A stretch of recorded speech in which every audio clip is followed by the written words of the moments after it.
안녕하세요. 저와 남편 모두 35살의 아이 없는 부부였습니다. 시험관은 몇 번 시도했고 아이를 가지려고 꾸준히 시도했지만 번번이 실패했고 그냥 제가 난자 추출한 거 폐기해버리라고 했어요. 네, 우리 부부는 35살 때 아이 갖기를 포기했죠. 지금 저와 남편은 42살, 저는 여전히 아이는 없고 남편에겐 아이가 있습니다. 네, 남편에게는 저에게 말고 딴 년한테 낳아온 혼외자가 있어요. 이 남편과 상간녀가 애를 낳고 끊임없이 저에게 이혼을 요구하고 있어요. 참 뻔뻔하기도 하지요. 남편은 애도 낳았고 돈 줄 테니까 이혼해달라고 해요. 상간녀, 그 애 낳았다는 여자도 우리 집 사정 다 알고 그년이 오히려 당당하게 떳떳하게 이혼을 요구하고 애를 들이밀며 제 자리를 내놓으라고 합니다. 지난 7년 동안 쭉 그래왔어요. 예, 아이는 이제 6살이에요. 내년에 학교 들어가죠. 이혼을 할 거예요. 저도 역겨워서 이 남자와 살고 싶지 않아요. 하지만 이 남자를 사랑한다며 그렇게 말하면서 이혼해 주지 않고 있었어요. 누구 좋으라고 조강지처 자리를 내놔요. 우리나라에선 유책 배우자의 이혼 소송은 먹히지 않아요. 알고도 계시죠? 하지만 유책 배우자면서도 이혼 소송을 걸기도 합니다. 패소가 당연하지만 이렇게 적반하장 앞발이로 나오는 건 대개 조강지처가 이래저래 충격받아 지쳐다가 떨어지길 바래서랍니다. 이는 반대로 저만 마음 단단히 먹으면 두 노년을 물먹일 수 있다는 이야기죠. 더구나 노년이 들이대며 내 자리 내놓으라 무기로 쓰는 아이, 곧 나의 무기가 되기도 하지요. 오로지 두 남녀 적반하장의 악으로 깡으로 버티며 살살 뜯어낼 거 뜯어내고 애 태워 안달복달하게 만든 지난 7년의 이야기를 할게요. 35, 제가 아이 갖겠다고 발 동동거리는 동안 남편은 사실 방관자나 다름없었어요. 시험관 아기는 번번이 착상에 실패하고 미끄러져 내려버리고 매번 그때마다 배에 움켜쥐며 울던 저를 무덤덤하게 바라보며 아이가 굳이 필요한 것은 아니지 않냐던 사람이었죠. 저도 그 말에 힘입어 난자 폐기를 부탁하며 마음 접었던 것인지도 모르겠네요. 웬일인지 그때부터 회사를 핑계대며 남편은 밖으로 돌기 시작했고 집에 잘 안 들어오더라고요. 그리고 얼마 안 있어 제게 이혼을 해달라더군요. 실은 여자가 있었고 그 여자 임신했다고요. 내가 그렇게 안달복달한 아이, 그 여자는 이렇게나 수월하게 갖지 않냐며 저를 성녀 취급하며 돈은 섭섭치 않게 해줄 테니 이혼해달랍디다. 35 그나마 젊다면 젊은 나이니 자기 옆에서 시들지 말고 내가 애를 못 낳으면 애 딸린 괜찮은 호래비를 찾아 떠나랍니다. 싫다고 했죠. 그러니 따귀가 날아오더라고요. 애 못 낳는 저 때문에 자기까지 피해를 봐야 하냐며 이제 태어나지도 않은 뱃속 아이를 무기 삼아 이혼을 요구했어요. 시부모들도 놈에게 소식을 들었는지 한통속이 되어 가문 대 끊어놓을 것이냐, 이혼해주면 자기네들이 한미천 쥐어주마 하시더라고요. 못한다 했습니다. 나는 아직 남편 사랑한다고요.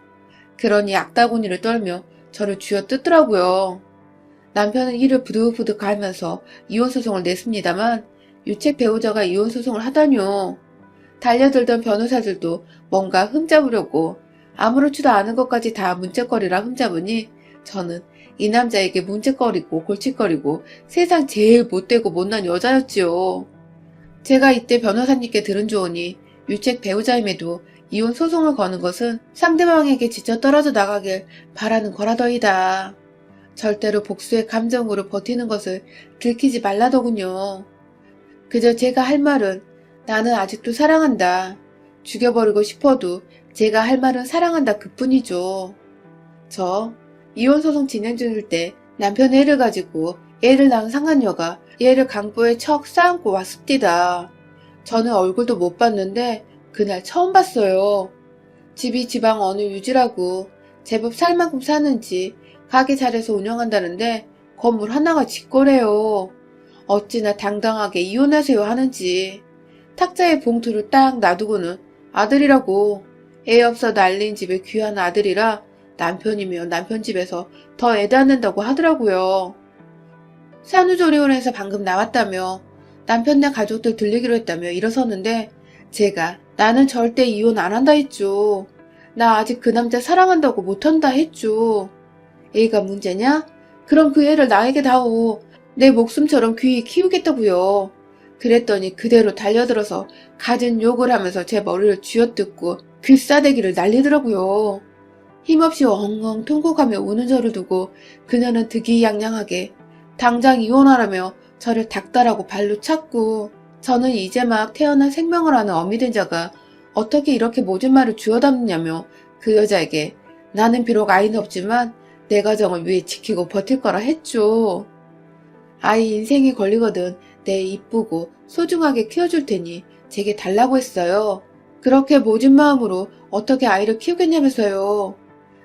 그년이 니녀는 이미 이 집에서 죽은 축임인데 자존심도 없냐며 마지막까지 가슴에 대못을 받고 현관문을 쾅 닫고 나갔습니다. 제가 속 터진다고요? 왜 맞아주냐고요? 변호사님이 그런 거 다 녹음해가지고 오라셨거든요. 아직 재판 이혼 중인데 저 여자도 그래선 안 되죠. 이렇게 해도 안 떨어져 나갈까 보냐 급한 마음에 저지른 모양인데 네, 안 떨어져요. 누구 좋으라고요. 저는 이날 녹음 기록을 근거로 해서 상간녀를 폭행과 협박죄로 고소했습니다.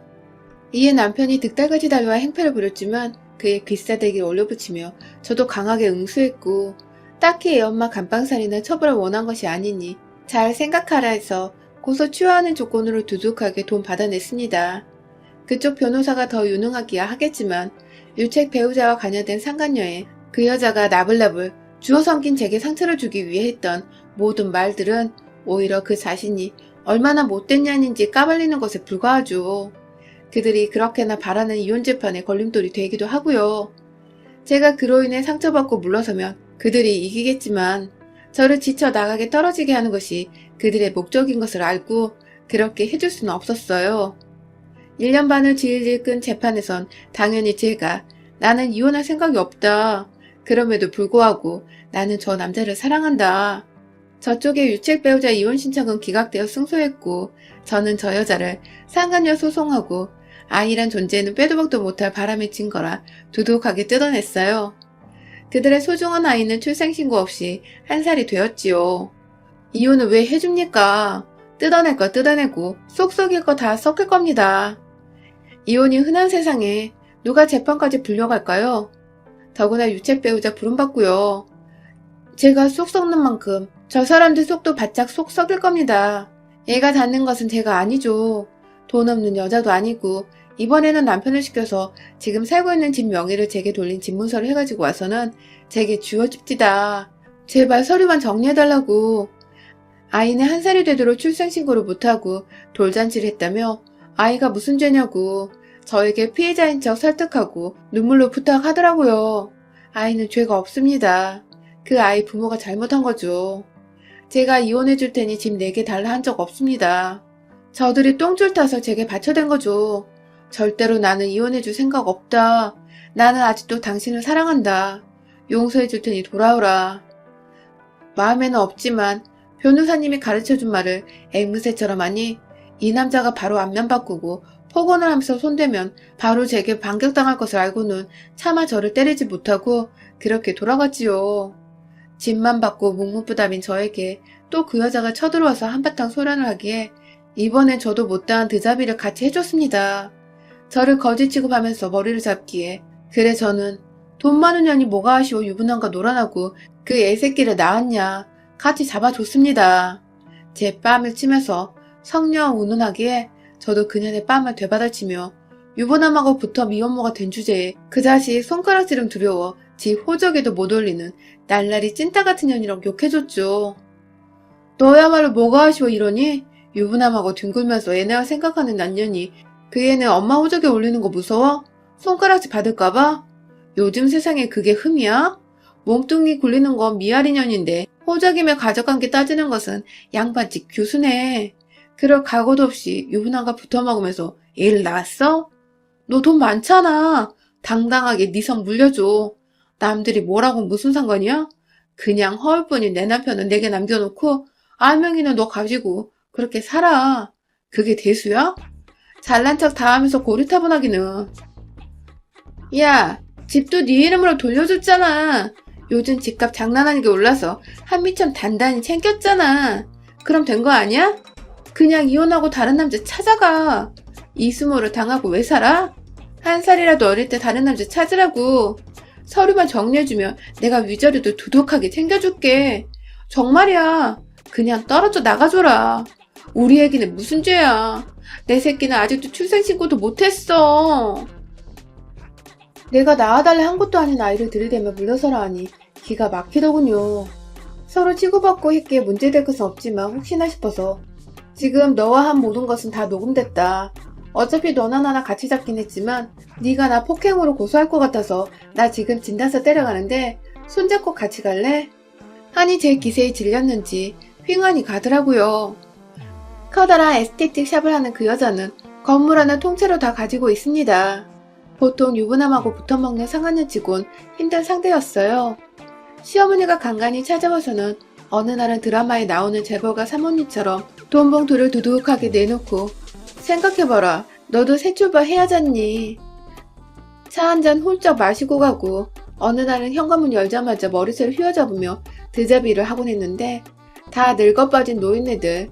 저도 속으로 꾹꾹 악으로 참던 시절이라 같이 드자비하고 악을 쓰며 쥐어뜯었습니다. 늘 와서 하는 소리 뻔하고 그분들도 저 버틸 거 뻔히 알지만 그 여자한테 등 떠밀려 왔는지 아니면 손주 때문인지 끈질기게 오고 가고 하셨습니다. 하도 긴 시간을 끄니 그 아이는 이제 몇 살이에요 물어보니 이제 놀이방 다닌답니다. 이제 곧 유치원 들어가는데 시간이 지날수록 이 사람들이 똥줄이 타는 모양이더라고요.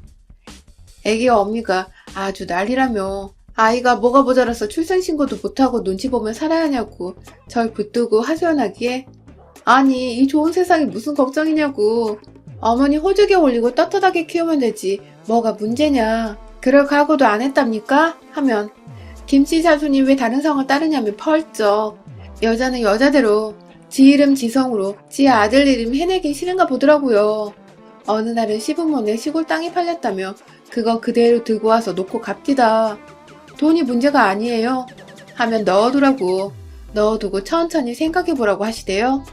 세월이 흐를수록 돈 잘 번다는 새며느리 그리고 손주가 주는 기쁨과 반가움은 무뎌지죠. 이게 무슨 죄다짐인지 모르겠다며 양심은 있어서인지 자기들도 여기저기 들은 말은 있다며 지 아들놈이 죽일 놈이라고 가끔씩은 하소연도 하시고 아이 사진 가끔 보여주시는데 아이는 5살인데도 혼내자로 남아있어요. 유치원 이제 초등학교 입학을 앞두고 있지요. 가만히 있어도 세월은 흘러갑니다. 저는 쟤네한테 뜯어낸 돈으로 가끔씩 기분 전환하며 가끔씩 친구 모임 나가 정보 수집도 하고 공유도 하고 이 방면 이야기 공부해가며 살았죠. 뻔질나게 시어머니 다녀간다 싶었더니만 아이 엄마가 또 한 번 와서 갖은 행패를 부리러 쳐들어왔어요. 아이 유치원 문제로요. 좋은 사립유치원 뒷작업으로 수작 부려놓은 모양인데 애기 서류가 구비가 안 되고 여기 대충 거짓으로 넣을 곳이 아니라 참다 옮겨줘. 인연이 저를 이리저리 머리 쥐어뜯으며 화풀이를 하게 저도 달려들어 못된 년과 치고받고 했지요. 죽어 이년아. 남편한테 버림받아 애기도 못 낳아. 그러면서 이혼도 안 해준다고 뻗대고 왜 사니 이년아. 기어이 버티고 앉아서 우리 애 이렇게 만들고 죽어. 이 개년아 죽어. 돈 많으면 뭐하며 건물 통째로 사업 굴려봤지 뭐해. 내가 있는 한 넌 유부남하고 붙어 애 낳고 사는 돈꼬녀일 뿐이지. 화장으로 본성과 인생이 추하고 찬한 것이 감춰지니 이년아. 원장님 사장님 소리 듣는 네 집에 있지. 여기가 어디라고 찾아와 이년아. 네가 어디라고 유치원 들어가네 만에 조강지처인 날 붙들고 얘기하니 이 미친 거사. 이혼하라 마라 지난 6년을 지랄을 치더니 하다 바람 피워 낳은 네 새끼 유치원 못 들어간다고 날 찾아와 이년아. 저는 일부러 사업안을 이 여자 얼굴 위주로 쥐어 뜯어놨습니다. 손톱으로 핥히고 주먹으로 코와 눈탱이 위주로 손을 휘둘렀지요. 객값이야 서로 주고받는 바 조금 더 물어준다 생각하면 되고요. 제가 휘두른 손에 코를 정통으로 맞았는지 갑자기 비명을 지르며 나가 떨어지는데 인연 본판인 줄 알았는데 코 세운 모양입니다. 참 가지가지 한다 싶어 이렇게 보니 코에서 뭐가 빠져나와 있는데 주섬주섬 손으로 짚어보더니 끼악거리다 그 꼴을 해서 뛰어나가대요. 하도 별스럽다. 저도 이쯤 하면 달라졌나 싶었는데 다시 저 지랄이라 저 여자가 하는 에스테틱 가게와 홈페이지에 이 원장 여자가 유부남과 바람난 조강지처를 6년 넘게 이혼하라 닥달하며 애까지 나와서 그거 빌미로 집까지 쫓아다니며 아직도 주먹다짐을 한다며 제 멍든 사진을 첨부하여 대자보를 붙이고 글을 게시했습니다. 득달같이 달려들어 떼어내지고 글은 삭제가 되었지만 여자 고객이 태반인 업장이라 소문이 퍼졌고 제가 방금도 싸우느라 서로 부상을 입어서 당분간 얼굴 보기 힘들 것이다. 기재한 대로 한동안 가게에 나오지 않아서 소문은 제법 신빙성 있게 퍼졌지요. 인연이 저를 명예훼손으로 고소하여 유부남과 바람난 혼외자 아이까지 낳은 여자에게 명예란 것이 있는지 200 벌금 나왔는데 까짓것 별로 대수롭지 않았습니다. 저는 많은 것을 얻었거든요.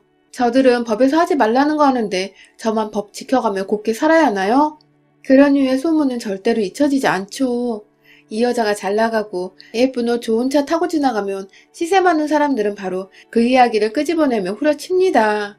아이와 남편 이 여자 대동하여 즐거운 모습을 아무리 보여도 곧 뒤돌아 바람난 년놈들이 낳은 애새끼일 뿐이죠.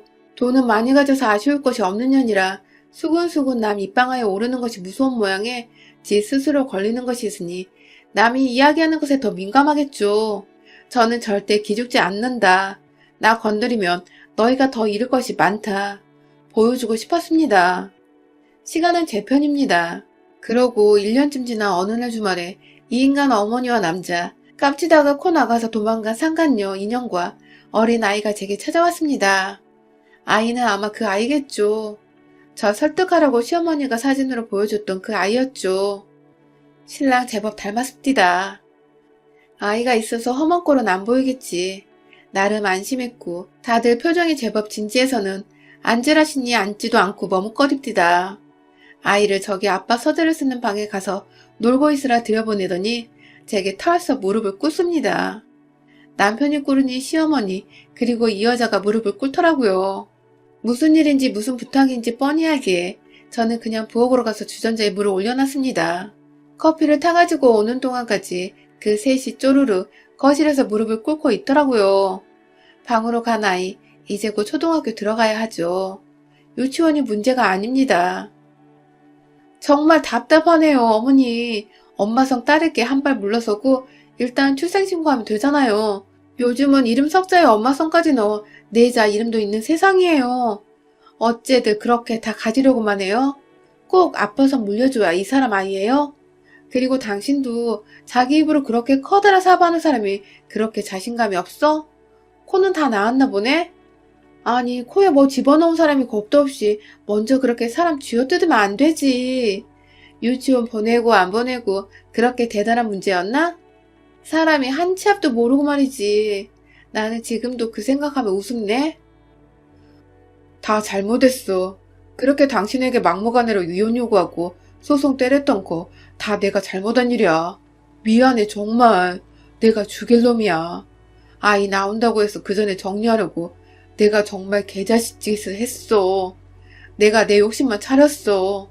지난 시간 나 때문에 우리 때문에 힘들었을 텐데 그저 내 욕심 아이 법적으로 마무리해야겠다 싶은 마음만 앞서서 몹쓸 짓을 했어. 미안해. 하지만 저 아이 학교는 보내야지. 제발 아이는 부모제로 벌써 입방아이 오르내리는데 아이 인생을 봐서라도 물러나줘. 내 인생 내내 감사히 여기고 은혜 갚을게 제발. 아가 부탁이다. 애가 무슨 죄니. 학교는 보내야지. 아무리 세상 좋아졌다 해도 아비 없는 엄마 호적에 올라간 애는 기 못 편다. 뻔히 아비며 친가가 있는데 왜 엄마 상을 따라. 이놈들이 물론 바람 피워서 그 지랄을 했지만서도 이것도 다 운명이겠거니. 너에게 잘못한 지난 세월들 우리가 미안하다. 그거 다 갚으마. 우리가 그리고 이것들도 다 내게 상처 주고 몹쓸 짓 한 거 돈으로나마 보상하마. 제발 아이 봐서 서류 정리 좀 해줘라 아가. 어머님이 무릎을 꿇은 채로 눈물을 흘며 손을 싹싹 비시자 남편놈도 옆에서 훌쩍거리며 제발 미안해. 잘못했어 하면서 바닥에 머리를 찧어가며 울며 불며 빌더라고요. 이제 막 바람나고 애 나온다. 얼른 이혼하고 결혼하자. 머릿속 계획이 설계될 때야 욕심에 눈멀어 눈에 뵈는 것이 없었겠죠. 이혼 한 해 만에 지난 시간 재판만 1년 6개월, 아이 커가는 거 보면서 까르륵 거리면서도 법적으로 이러저러지도 못한 세월. 막상 남녀 붙어 살면 아무리 좋았어도 다 거기서 거기죠. 이제 좀 차분해진 건지 아니면 발등에 불 떨어져서인지 가만히 눈빛을 보니 진심이더군요.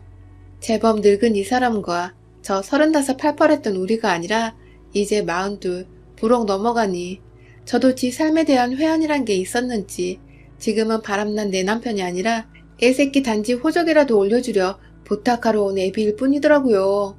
상간녀가 여전히 입 다물고 입술을 꼭 깨물고 있기에 넌 할 말 없어? 하니 울음을 빵 터뜨리면서 흐느끼면서 잘못했어요 언니. 내가 잘한 거 하나 없는 거 알아요. 내가 못된 년인 것도 알아요. 나도 모르게 일단 이 사람 유부남인 거 알고 시작도 말았어야 하는데 시작하고부터 그저 적으로 돌리고 그저 쉽게 이혼만 시키고 나만 살려고 했어요. 내가 못된 년이에요. 뺏어서라도 가지려고 했어요. 내 돈으로 그거 이용해서 뺏으면 뺏어질 줄 알았어요. 언니가 이렇게 버티는 이유 그거 우리가 막 나가면 나갈수록 언니가 더 깊이 뿌리 박는 거 알면서도 뻗대고 지랄쳤어요. 미안해요. 처음부터 머리 조아리고 부탁하고 잘못했다 했어야 하는 거 아는데 내가 잘못해서 그거 못했어요. 하기 싫었어요. 알량한 자존심에. 인연이 다시 고쳐 앉으며 무릎을 꿇고 울며불며 손을 싹싹 빌더라고요. 눈물 콧물 범벅이 되어서 꾸벅꾸벅 몸을 주걱거리며 비는데 이 여자도 오늘은 제 남편과 바람이 난 년이 아니라 애미의 모습으로 빌고 있더군요. 우리 아이 내년에 학교 들어가게 서류 정리만 해주세요. 제가 잘못했어요. 달라는 대로 다 드릴게요. 가게 정리하고 지방으로 내려가라면 그렇게 할게요. 우리의 출생신고나 흠잡히지 않게 해주세요. 아파성 따르기만 해주세요. 뭐 하나라도 남들과 다르면 사회에서 어떤 취급받는지 아시잖아요. 아이, 이 사람 많이 닮았네. 커피나 들어. 우리 셋 전생에 무슨 악연으로 엮였는지 참 지루한 싸움이었다, 그치? 이 사람들이 절 찾아오나 안 오나 내년에 아이 학교 들어가기 전에 아이를 위해서 어차피 이혼을 해줄 생각이었습니다.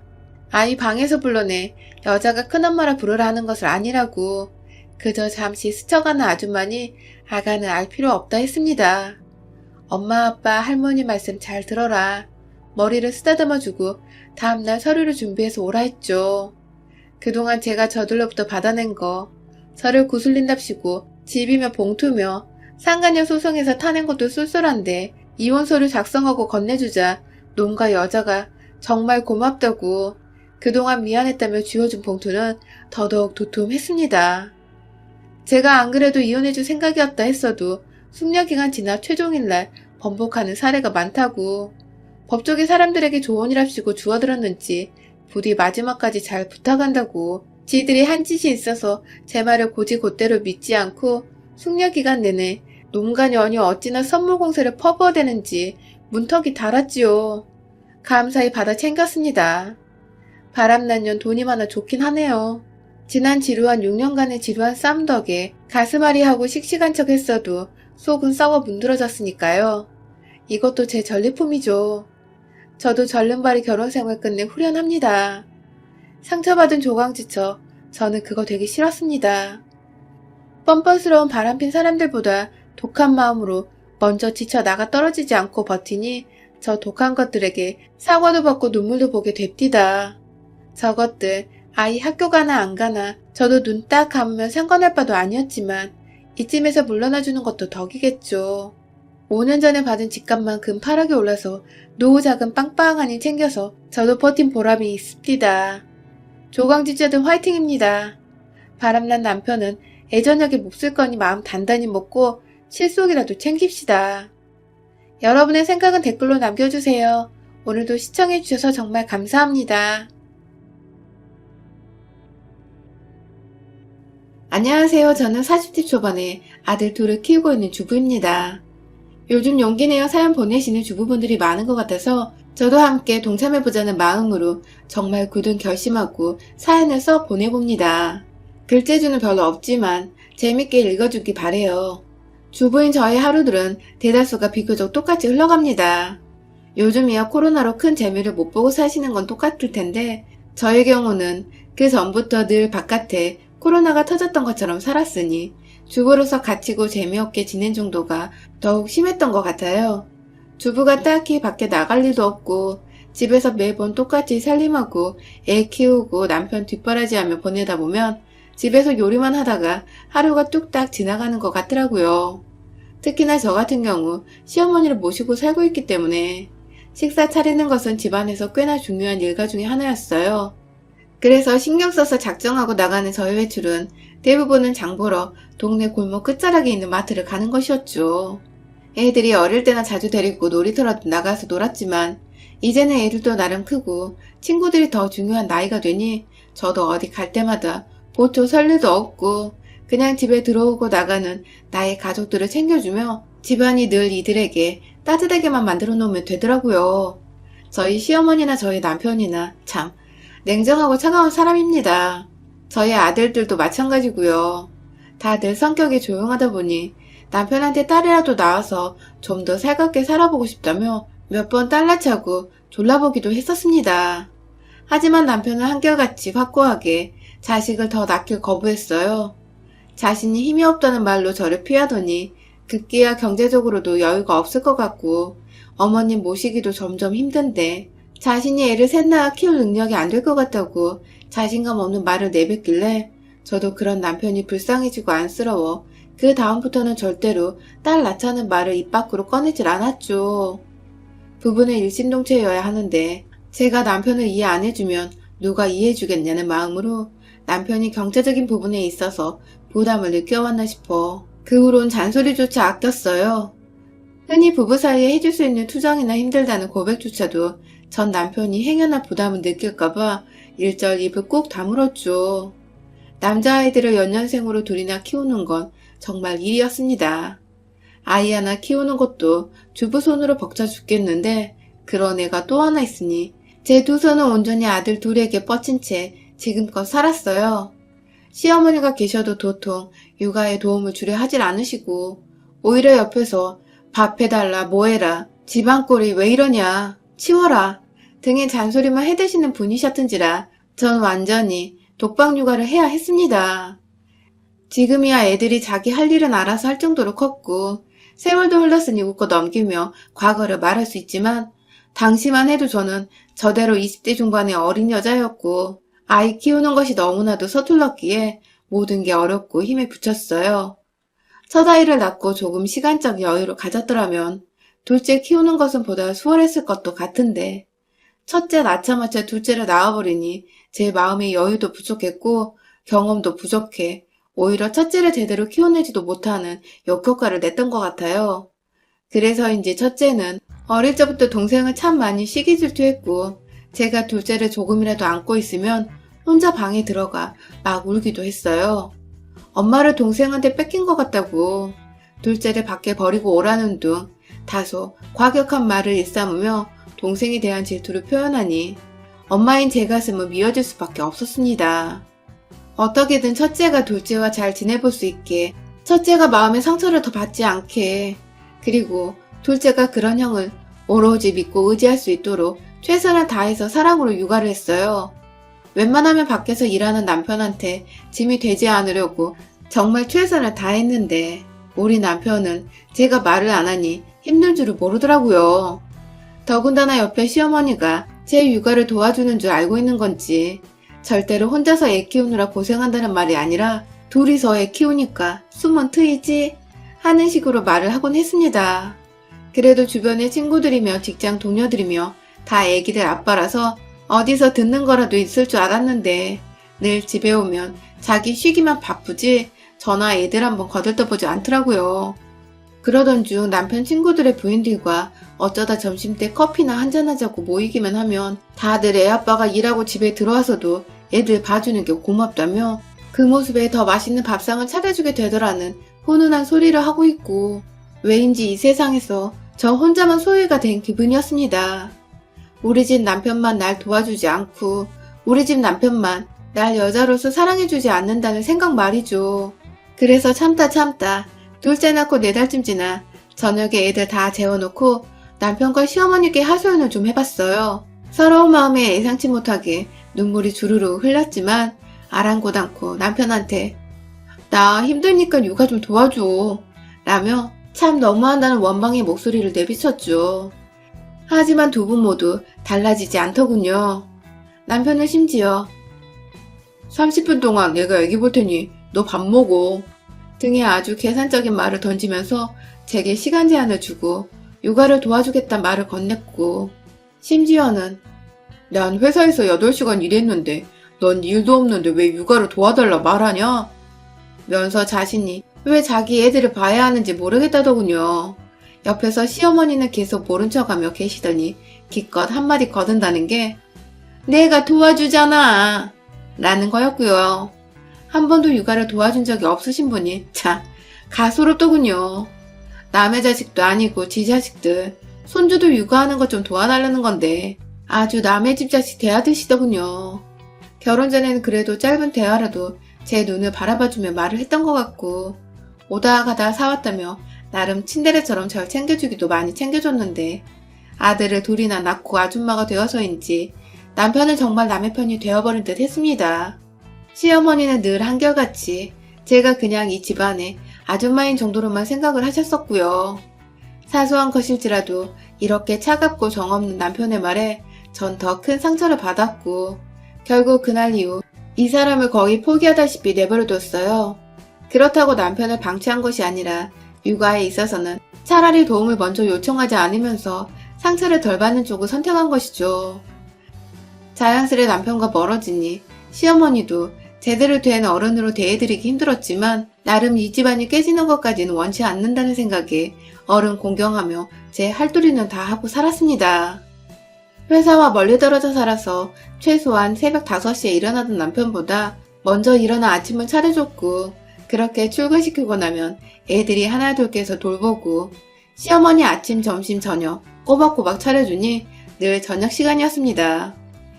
남편은 집에 오면 거의 8시가 되는데 시어머니는 꼭 제가 남편 밥 차려주는 걸 옆에서 보더니 거들어 주시지도 않을 거면서 새 밥을 내와라 혹은 국을 다른 걸로 바꾸라면서 전날 저녁과 아침과는 다른 메뉴를 상에 올리도록 강요하셨습니다. 자기 아들이 밖에서 열심히 일하고 왔는데 그거 하나 못해주냐며 삼시세끼 밥 차리느라 바빠 죽겠는 며느리한테 제가 무슨 마술사도 아닌데 당장의 요리를 바꾸라는 기가 막힌 주문을 하곤 하셨죠. 집에서 매일같이 시어머니를 보고 있는 것도 끔찍한데 잔소리까지 듣고 나니 괜히 남편한테도 정이 떨어져갖고 급기야 저희 부부는 잠자리도 점점 끊기더니 급기야 둘째 낳고 반년도 안 되어 섹스리스 부부로 살기 시작했던 것 같습니다. 이대로 가다간 정말 애들 때문에 사는 불쌍한 부부가 되어버릴 것만 같았어요. 사랑도 뭣도 없이 그냥 딱 남인데 애들 때문에 발목 잡혀서 살아가는 그런 애처롭고 안쓰럽고 세상 짠한 여자가 되어버린 것 같은 상상도 하기 싫던 그런 결혼을 제가 살아가고 있었습니다. 그렇게 10년을 넘게 살았어요. 입안에는 가시가 돋쳤으나 어떠한 말을 꺼내자니 너무 오랜 시간 닫아둬 제대로 여는 법도 모르겠더라고요. 그 사이 남편은 승승장구하며 승진도 했고 곧 임원이 될지도 모르는 높은 자리까지 올라가 제법 어깨에 힘이 들어간 남자가 되었어요. 그 바람에 우리 어머니 콧대도 높아져서는 새벽 출근 시간부터 어머니 잔소리를 들으며 반찬을 잘 갖춰 만들어 내놔야 했고 꼭 뜨뜻한 새밥과 어제와 다른 반찬을 그 꼭두 새벽부터 차렸어요. 그렇게 하지 않으면 재수가 없어 회사에 출근시킬 수가 없다며 당장 새밥 꺼내라 시어머니께서 윽박을 지른 적도 실제로 결혼 초에 몇 번 있었습니다. 덕분에 완전히 저만 죽어나갔죠. 저도 사람인지라 간단히 빵이나 조리된 식품들 하다못해 시리얼이 과일이라도 예쁘게 얹어서 간단하지만 빠르게 끝낼 수 있는 요리들을 해주고 싶은 마음인데 그리고 남편도 너무 차려놓으면 부담스럽단 말을 하기까지 했는데 시어머니가 옆에서 호랑이처럼 서 있으니 정말 죽겠더라고요. 세월이 흘러 처음보다는 더 강단 있는 주부가 되긴 했지만 언제든지 옆에서 시어머니가 화를 내고 윽박 지르면 기죽고 움찔하곤 하는 나이 들고 눈치 보는 여자가 되기도 했죠. 아이들은 쑥쑥 크더니 먹을거리만 넣어두면 지들이 알아서 꺼내 먹고 데워 먹을 수 있는 정도의 나이가 되었고, 그 덕에 전보다 제 몸은 더 편안해졌지만 여전히 머릿속에 남편의 밥을 잘 차려내야 한다는 압박감에 이것저것 눈치를 보느라 마음은 늘 피곤했어요. 내가 집에서 하는 살림과 노력 모두 작지 않은 수고로움인데 그걸 제대로 된 노동이라 인정해주지 않는 시어머니는 정말 스트레스였어요. 결국 점점 시간이 지나며 시어머니를 바꿔보려는 제 마음은 사라져갔고 그냥 그대로의 시어머니를 인정하고 사는 수밖에 없었습니다. 다 얻을 수 없는 게 인생이라며 스스로를 체념했어요. 무뚝뚝한 남편부터 매서운 시어머니를 둔 것도 다 내 팔자려니 하면서 자식한테라도 잘하자는 마음으로 버텼습니다. 그러다 몇 개월 전 큰아이가 공부 때문에 스트레스를 받았는지 갑작스런 유경련으로 구급차를 타고 응급실에 실려간 적이 있습니다. 저희 누구도 구급차를 타본 적도 없었고 저도 학원에 있던 애가 쓰러져 응급실에 갔다는 학원 측 전화를 받고 놀래서는 열일 제쳐두고 병원으로 향했어요. 경황이 없어 어머니께 미처 말도 못하고 정신없이 뛰쳐나왔지만 어머님이 계시니 작은 아들 걱정은 일단 접어두었어요. 그렇게 병원에 있다 보니 무슨 링겔도 맞아야 하고 검사도 해봐야 하고 은근히 해야 할 게 많더라고요. 다행히 급성이라서 괜찮을 거라며 진정을 시키면 된다고 선생님께서 애를 좀 재우라 하셔서 옆에 꼭 붙어있기를 3시간 정도가 흘렀나? 시어머니께 전화가 왔어요. 자기 아들이 퇴근했는데 왜 자기 아들 밥이 안 차려져 있는 거냐고 도대체 정신을 어디다 두고 있는 거냐며 화부터 내면서 전화를 한 시어머니. 응급실에서의 걱정에 진이 다 빠져 있었는데 어머니 고함 소리에 불끈 화가 나 힘이 솟아오르더라고요. 그러고 보니 제가 남편한테는 미처 연락을 따로 못했는데 그 바람에 모두가 지금 이 상황을 제대로 모르고 있었더라고요. 단지 밥을 안 차려놓은 것 뿐인데 여기서 제가 뭘 그리 크게 잘못했는지 모르겠지만 일단 화내는 사람을 진정부터 시키려고 마음에도 없는 사과를 했습니다. 죄송하다고 큰애가 지금 응급실에 실려와서 정신이 없이 나와서 연락을 못했다고 말해줘. 애가 깨어나면 그때 데리고 집에 갈 테니 남편한테 말씀하셔서 병원에 와줄 수 있냐고 물어보자. 뭐? 내가? 나는 말과 함께 자신이 아들밥을 차려줄 테니 알아서 하라는 냉정한 답변을 내놓은 시어머니. 여기서 1차로 제가 빡이 쳐버렸어요. 남편 밥 차려주려고 안 오겠다는 건 수은 뻥인 건 다 알고 있었지만 그래도 할머니니까 남편한테 말해 손주를 데리러 와줄 줄 알았는데 막상 알아서 오라는 소리를 들으니 참 섭섭하더군요. 저도 그냥 이런 사람인 걸 원래 잘 알았으니까 입 아프게 더 말하지 않고 다른 말을 했습니다. 오늘은 알아서 밥을 좀 해먹어야 할 것 같다고 했어요. 내일도 제가 애 데리고 집에 가면 늦을 것 같아서 반찬 준비할 시간이 없으니 집에 갈 때 빵이라도 사가겠다고 그러니 대충 먹어야 할 것 같다고 말을 했죠. 그러자 시어머니는 뭐 이런 경우가 다 있냐며 응급실 가기 전에 일하는 사람 생각해서 밥도 안 차려놓았냐며 또 자기 아들 감싸면서 저를 게으른 조부인냐 으르렁거리며 화를 내더라고요. 자기 손주를 간병하는 중인 며느리한테 화를 냈단 말입니다.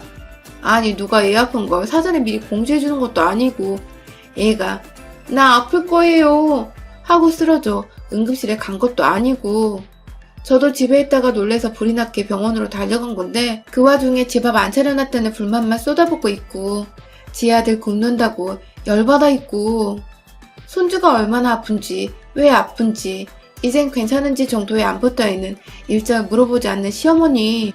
진짜 뭐 이런 인간이 다 있나 싶더라고요. 순간 화가 나 욱하려는 거 시어머니 성질머리를 생각해서 꾹 눌러 참고는 다른 것도 아니고 얘가 아프다잖아요. 그런데 남편 밥 차릴 정신이 어딨어요 하고 답했어요.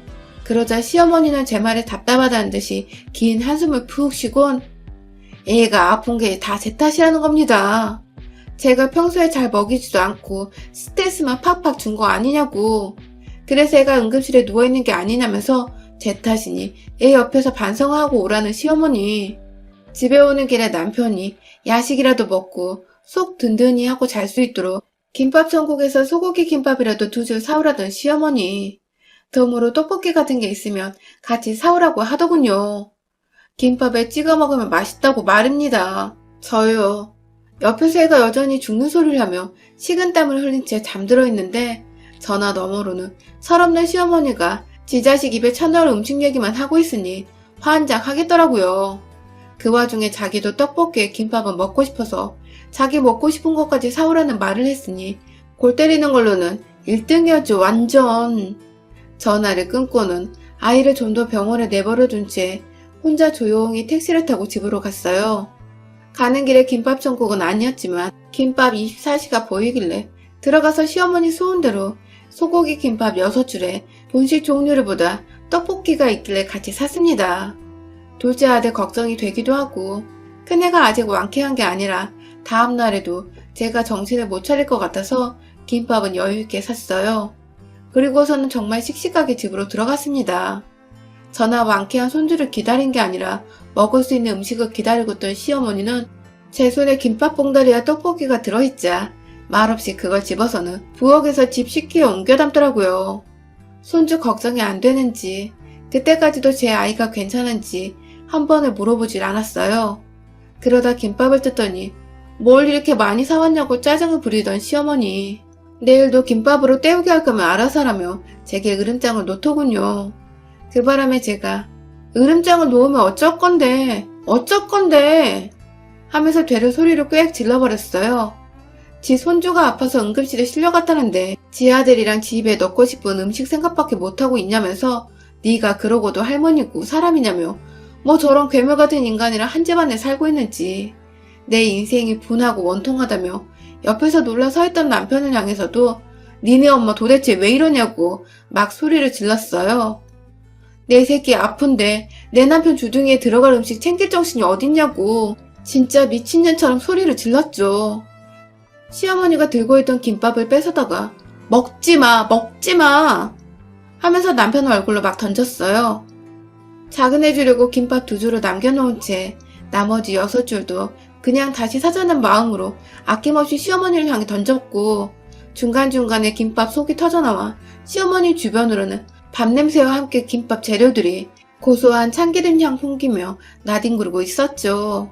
그걸 그대로 남편한테도 인정사정 없이 똑같이 던져버렸고요. 개차반 시어머니를 중간에서 제대로 중재하지 못한 벌로 말입니다. 매번 찍소리 안 하고 달라는 대로 밥 차려주던 제가 김밥을 던지는 초유의 사태가 벌어지자 당황한 시어머니와 남편은 그걸 또 막고만 있는데 제가 떡볶이도 처먹어보지 그래? 하지마 하며 저 막아서더라고요. 그제서야 왜 이래 진정해 하면서 옆에서 시어머니와 함께 저를 말리기 시작하던 남편은 급기야 너 미쳤어? 하면서 저 정신이상자로 보려 했지만 제가 그런 남편의 주둥이로 주먹을 날려버렸습니다. 할 줄 아는 말이 그것밖에 없냐? 네 자식이 아픈데도 걱정은커녕 뭐? 미쳤어? 그래 미쳤다!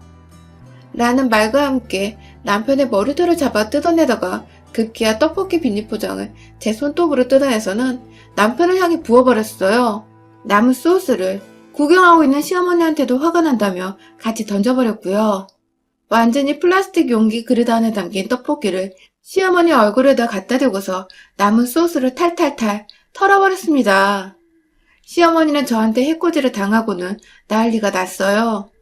화장실로 뛰어들어가 양념을 닦아내고 남편은 그 옆에서 자기 주둥이에서 피가 나는지 막 거울로 확인하더라고요. 전 그냥 가소롭다는 듯이 그런 두 사람을 쳐다보고 있었고 시어머니는 이내 저의 눈빛이 느껴진 건지 당황한 표정으로 다가와서는 그러더라고요. 난 물어보려고 했어. 애가 괜찮은지 밥부터 일단 먹고 물어보려고 했지. 라고 말이죠. 그 와중에 지 배고팠던 변명을 자랑이라고 늘어놓는 시어머니의 머리통을 확 다 뽑아버리고 싶은 거 둘째 아들이 볼까 겨우 눌러 담았습니다. 시어머니도 한 대 더 때려주려고 주먹을 들어 올리니 하지마 하는 남편이 극구 말리는데 시어머니는 그 와중에 작은 아들 뒤로 주랭랑을 치더라고요. 앞으로 생각 없이 뱉는 말들 중 내 손에 아작날 말들은 가려사라고 하니 꿀먹은 벙어리 마냥 침 한 번 꼴딱 삼키곤 알겠다는 남편과 시어머니. 병원에 잠깐 누워있는 아들 데리러 본인들이 직접 가겠다더군요. 그래서 알겠다고 하니 진짜 외투를 걸쳐 입고서는 집에서 도망치듯이 밖으로 나갔어요. 두 사람 올 때까지 난리난 바닥의 김밥과 떡볶이는 아무것도 치워놓질 않으니 알아서도 오밤중에 깨끗하게 청소해놨더군요. 그 후 저희 남편과 시어머니는 정말 달라졌습니다. 사소한 것들까지 말이죠. 일단 남편은 그날 응급실에서 애를 데려오며 차 안에서 아들한테도 무슨 소리를 들었는지 아들 눈치를 살살 보면서 들어오더라고요. 나중에 얘기를 들어보니 아들이 누워있으면서 엄마랑 아빠 통화하는 거 다 들었다고. 나는 크면 아빠가 치매 걸리든 병들어 병실에 누워있든 절대로 안 찾아갈 거라고. 자기는 엄마만 챙길 거라는 기특한 소리를 하며 남편은 완전 겁주었고, 그 바람에 남편은 집에서는 저한테 쥐어 터져 맞고서는 밖에선 아들한테 노망나도 안 거들어준다는 소리를 들어 충격이 컸는지 자기 스스로를 좀 되돌아본 것 같더라고요. 대단한 건 아니지만 적어도 자기 성찰 정도는 말이죠. 그리고 덩달아 우리 시어머니는 본인 치매가 곧 다가올지도 모르는데 손자가 벌써 저런 섬뜩한 소리를 해대니 당장에 자기 앞날을 예측 못하겠다는 듯이 겁에 질려버리셨고요. 졸지에 남편이나 시어머니나 저만큼 큰아들의 눈치까지 덩달아 보게 되신 거죠. 그날부터 시어머니는 평소처럼 새벽에 밥을 차리는 제 옆에 와 쓸데없는 반찬 잔소리를 하며 제 기분을 건드리는 일은 하지 않으신답니다. 나름 노력을 하고 계신 중이신 거죠. 제가 잠깐 생리 중이라서 아프다고 침대에 들어 누워있을 때에도 이제는 알아서 자기가 밥을 얹히고 괜히 슬쩍 그런 자신이 민망하고 어색한지 저한테 반찬은 어떻게 해먹어야 하냐며 실없는 질문을 하러 오더라고요. 남편도 주는 대로 받아먹으며 가끔 시어머니가 쓸데없는 소리를 본능적으로 하려고 하면 중간에서 제대로 중재를 해주려고 하고요. 뭐가 어찌되었든 지들 손으로 밥을 차려먹고 차려주는 대로 입에 쳐넣는 게 어찌나 반갑고 좋던지요. 거기다 무뚝뚝하다고 여겼던 제 아들들이 실은 속으로 엄마를 열심히 응원하고 지지해주고 있다는 생각이 들어 내심 자식 열심히 키운 보람이 있구나 싶었답니다. 가끔 남편이나 시어머니가 또 저한테 실없는 소리를 해대며 성질을 긁으면 큰아들한테 찾아가 엄마 힘든 소리도 좀 하고 도움을 요청해보기도 하려고요. 남편과 시어머니는 늘 본인이 군림할 거라 생각한 가정에서 잡밥도 안 되는 처지가 되어놓고 보니 어색했는지 밥뿐만 아니라 아들들과 저한테 먼저 말도 자주 거는 편이에요. 노력하는 모습이 당장에 이쁘지는 않아서 장단은 잘 안 맞춰주고 있지만 이대로 계속 변한 모습으로 가정을 대하면 저도 그땐 제대로 용서를 하며 받아쳐주고 애들한테도 좋은 부모 고부관계 모습을 좀 보여주려고 노력하려고요. 다들 잡아먹으려 안달난 시어머니나 남편이 있으면 저처럼 초강력 방어 자세를 취하며 선빵 한 대 날려보세요. 의외로 정신을 차리고 만만한 여자가 아니라며 떠받들어 줄지도 모릅니다. 여러분의 생각은 댓글로 남겨주세요. 오늘도 시청해주셔서 정말 감사합니다.